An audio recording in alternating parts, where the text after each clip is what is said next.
සියලුම දෙනාම සාදරයෙන් පිළිගන්නවා බ්‍රවුන් YouTube channel එකට.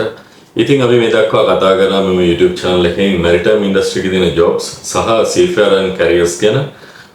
මේ දක්වා වීඩියෝ 4ක් අපි මෙම වීඩියෝ මාලාවේ publish කරලා දිනවා. ඉතින් අද අපි කතා කරන්න යන්නේ එහි දිගුවක් ලෙස කාන්තාවන්ට නැත්නම් ලංකාවේ ඉන්න ගැහැණු ළමයින්ට මෙම maritime industry එකේ තියෙන jobs වලට හෝ නැවවල රැකියාවට සරලවම කිව්වොත් එහෙම යාමට හැකියාවක් තියනවද?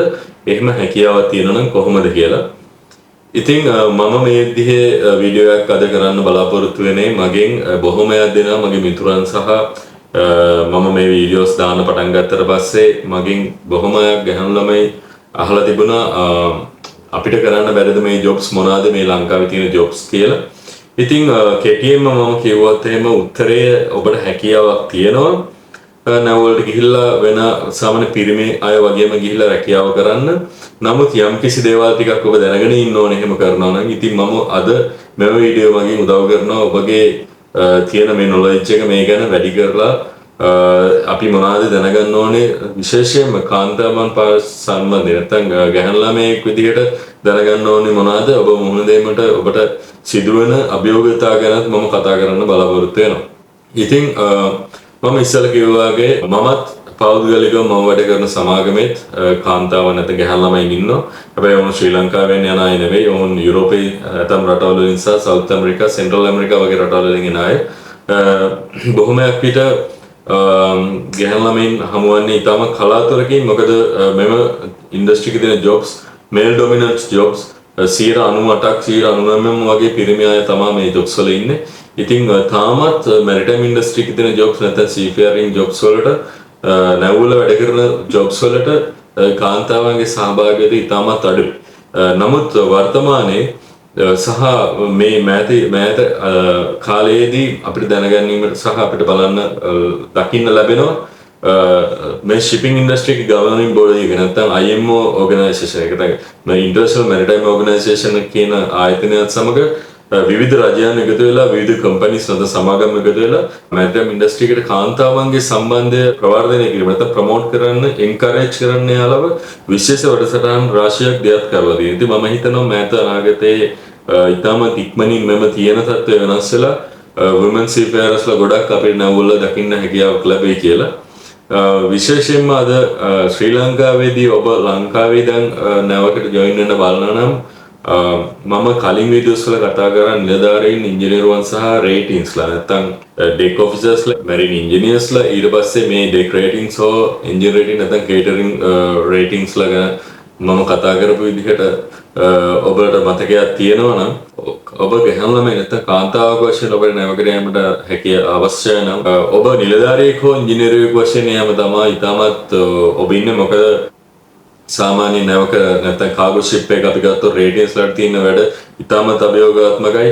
ඔවුන්ගේ ෆිසිකල් කැපැසිටි එක ඉතාමත් වැඩියෙන් අවශ්‍ය වෙනවා. ඊට අමතරව ඔවුන් රෙස්ට් එක පවා රෙස්ට් ටයිම් එක පවා අපිට නිතරම අපිට ප්‍රෙඩික්ට් කරන්න බෑ මොන වගේ වෙලාවකටද අපිට වැඩ කරන්න වෙන්නේ. ඒ වගේ යම්කිසි අභියෝගතා රාශියක් තියෙනවා. ඉතින් මේ දක්වා වර්තමානයේ වෙන විට රේටින්ස්ලාගේ ඉන්ටර්නැෂනල් ජොබ් මාකට් එකේ පවා රේටින්ස්ලා වශයෙන් කාන්තාව නැත්නම් ගැහැණු ළමයි එන එක අපි දකින්නෙම නැති තරම්. ඉතින් නිලධාරීන් සහ ඉංජිනේරුවන් වශයෙන් යෑමට හැකියාවක් තියෙනවා. ලංකාවෙත් මේ දක්වා මේ මෑත ඉතිහාසයේ මොරටු විශ්වවිද්‍යාලයේ තාක්ෂණික ආයතනයේ ගැහැණු ළමයි කිහිප දෙනෙක් ඩෙක් කැඩට්ලා වශයෙන් නැත්නම් නැවිගේෂන් ඔෆිසර් වෙන්න පුහුණු නිලධාරීන් වශයෙන් බැඳලා තියෙනවා. ඔවුන් මම දන්න විදිහට ලංකාවේ නැව් සංස්ථාවේ නැව්වල පුහුණුව පවා අවසන් කරලා තියෙනවා. ඉතින් ඔවුන්ට හැකියාවක් තියෙන ඊට අමතරව MST ආයතනයේ මම පෞද්ගලික දන්නවා කාන්තා පුහුණු නිලධාරීන් පුහුණු වෙලා තියෙනවා. ඉතින් ලංකාවේ එම පහසුකම තියෙනවා. නමුත් ඔබ දැනගත යුතු කාරණාව තමයි 99%ම තාමත් මේ ඉන්ඩස්ට්‍රි එකේ ජොබ්ස් මේල් ඩොමිනන්ස් නැවකට ගියත් ඔබට තවත් කාන්තාවක් දකින්න ලැබෙන්නේ නැති තරම්. ඉතින් පිරිමින් සමූහ සමග සමාව වැඩ කිරීමට සිදුවන්නේ ඔවුනුත් ශ්‍රී ලංකික වීමට තියෙන හැකියාව ඉතාමත් තමයි. මොකද සාමාන්‍ය මල්ටිනේෂනල් ක්‍රූ තමයි නැව්වල වැඩ කරන්නේ.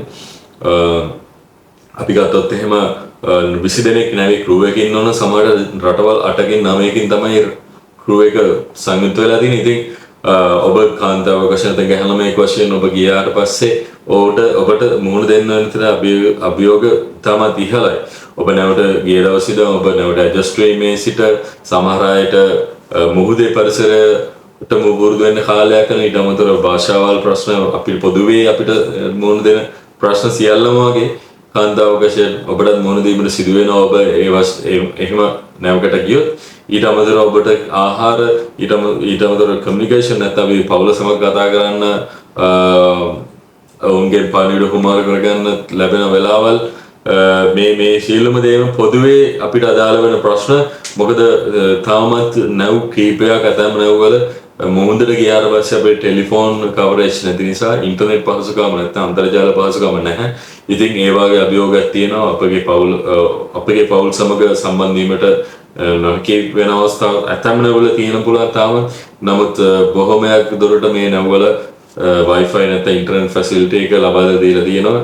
නමුත් මේවා අපිට තියෙන අභියෝග. ඉතින් විශේෂයෙන්ම ගහනලා මේක වශයෙන් ඔබට යම්කිසි ප්‍රශ්නයක් ඇති වුණොත් එimhe නැවේදී ඔබ පමණයි ඔබට ඉන්නේ.